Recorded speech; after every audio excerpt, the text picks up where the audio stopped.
ഒരു പാലിട്ടാൽ അങ്ങോട്ടും ഇങ്ങോട്ടൊക്കെ വേണമെന്നുള്ളതൊക്കെ ശരിയാണ്. പക്ഷേ എങ്കിലുണ്ടല്ലോ, നിങ്ങൾ എങ്ങനെ തന്നെ വന്ന് എന്നെ പ്രലോഭിപ്പിച്ചാലും ആരാണ് ആ വർക്ക് ഏതാണ് നിങ്ങൾ എങ്ങനെ ചോദിച്ചാലും കൊന്നാലും ഞാൻ പറഞ്ഞു തരൂല അത് ഏതാ വർക്ക് എന്നുള്ളത്. മനസ്സിലായോ? എൻ്റെ ഒരു അന്യയിൽ അങ്ങനെ ഞാൻ തന്നെ മണ്ണ് വായിട്ടാൽ അതെങ്ങനെ ശരിയാവും? പിന്നെ എൻ്റെ ഇൻബോക്സിൽ വന്നിട്ട് എടി ഒന്ന് പറഞ്ഞു താടി, ഏതാണ് ആ റൈഡ്, ഏതാണ് ആ വർക്ക്, എന്തെങ്കിലും ഒന്ന് പറഞ്ഞു തരുമെന്ന് ചോദിച്ചാൽ ഞാൻ പറഞ്ഞു തരൂല.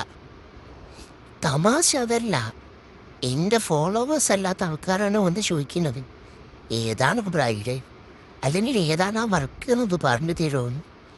എന്തൊരു ശുഷ്കാന്തിയാണ് മറ്റുള്ളവരുടെ കാര്യങ്ങൾ അറിയാൻ. അപ്പോൾ കഥേൻ്റെ ബാക്കി നമുക്ക് അടുത്ത വീഡിയോയിൽ പറയാം കേട്ടോ.